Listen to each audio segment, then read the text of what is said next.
Hello అండి, అందరికీ నమస్కారం. ఏమేమి టపాసులు కొనుక్కున్నామో చూపిస్తానన్నమాట. ఈ రోజు వ్లాగ్కి లౌకి అయితే ఇంట్రడక్షన్ చెప్పిందండి. ఈ వ్లాగ్ వచ్చేసి దీపావళి రోజు వ్లాగ్ అనమాట. షార్ట్ వీడియో అయితే నేను ఎడిట్ చేయలేకపోయాను, కొంచెం టైం లేక. ఆ రోజు అయితే సాయంత్రంగా వెళ్ళేసి కొన్ని క్రాకర్స్ అయితే తీసుకొచ్చామండి. అవి ఏమేమి తీసుకున్నాము అనేది లౌకి అయితే వీడియో చేస్తుంది అనమాట. ఇంకా చాలా వరకు తీసుకున్నామండి. 2000 వరకు అయితే బిల్ అయింది.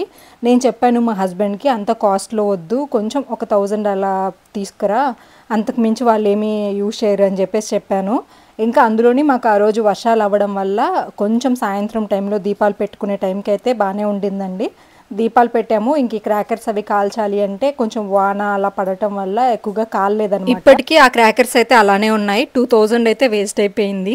ఇంకా పిల్లలు ఆ టైంలో పండగ ఫెస్టివల్ని ఎంజాయ్ చేయగలరు, కానీ మిగిలిన టైంలో కాల్చినా కానీ ఎంజాయ్ చేయలేరు కదా, వేస్ట్గా అనిపించింది. చిన్నపిల్లలకి ఎంతవరకు ఇవ్వాలో అంతవరకు ఇవ్వాలని మా హస్బెండ్కి చెప్తూనే ఉంటాను. అయినా ఆయన వినరనమాట. ఎక్కడ ఖర్చు చేయకూడదు అక్కడ చేస్తారు, ఎక్కడ ఖర్చు పెట్టాలో అక్కడ పెట్టరనమాట. అలా ఉంటుంది మా హస్బెండ్ మెంటాలిటీ అయితే. నేను చెప్తే అస్సలు వినరు. తర్వాత మళ్ళీ నా దారిలోకి వస్తారులేండి.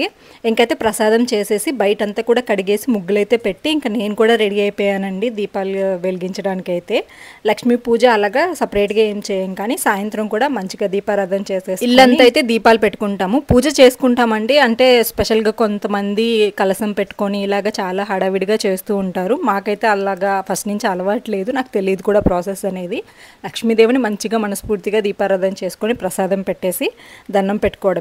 ఇంక ఇల్లంతా దీపాలు అయితే పెట్టేశానండి. ఈ లోపు ప్రసాదం కూడా రెడీ అయిపోయింది. ఇంక ప్రసాదం గిన్నెల్లోకి అయితే తీసుకొని దేవుడి దగ్గర పెట్టేసుకొని దేవుడి దగ్గర ఒక 10 నిమిషాలు అయితే మనశాంతిగా లక్ష్మీదేవిని అయితే మొక్కుకొని పూజ అయితే చేసుకున్నానండి. ప్రసాదం అది పెట్టేసి నాకు ఎంతవరకు అయితే వచ్చో అంతవరకు చిన్న చిన్న మంత్రాలు లక్ష్మీదేవికి సంబంధించినవి ఉంటాయి కదా, అవి ఎలాగైతే రెగ్యులర్గా శుక్రవారం అలాగా చదువుకుంటాను అలాగే చదివేసుకొని ఇంకా లక్ష్మీదేవి అమ్మవారిని అయితే మొక్కుకున్నాను. అలాగే కొంచెం మనీ కూడా తీసుకొచ్చి అమ్మవారి దగ్గర అయితే పెట్టారనమాట.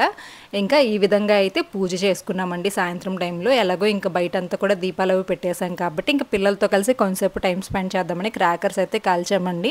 ఒక 5 నిమిషాలు 10 నిమిషాలు కాల్చాము. ఈ లోపు కొంచెం వర్షం పడడం వల్ల ఎక్కడ వాళ్ళం అక్కడికైతే వెళ్ళిపోయాం. వర్షం చినుకులు పడడం వల్ల ఏంటంటే అండి, ఇలాంటివి అయితే కాలుతున్నాయి కానీ కొంచెం నెల్లూరు గన్స్ అలాంటివి ఉంటాయి కదా, సో అవన్నీ కూడా వర్షంలో అలా కాల్చి వేస్తూ ఉంటారు కదా, ఆ ఒత్తి ఏంటంటే వర్షం వాటర్ వల్ల ఆరిపోతుంది అనమాట. మా ఋత్విక్ అయితే ఇంకా డిసప్పాయింట్ అయిపోయాడు. ఇంకా క్రాకర్స్లో నేను కొన్ని పిల్లలతో కలిసి కొంతసేపు అయితే కాల్చాను. కొన్ని అయితే వీళ్ళు కూడా మిరపకాయ టపాసులు అవేదో కొన్ని కాల్చారనమాట. దాని తర్వాత అయితే మా ఋత్విక్ ఓపిక లేక ఇంట్లోకి వచ్చి పడుకుండిపోయాడు. అలా అయితే జరిగిందనమాట మా దీపావళి అయితే.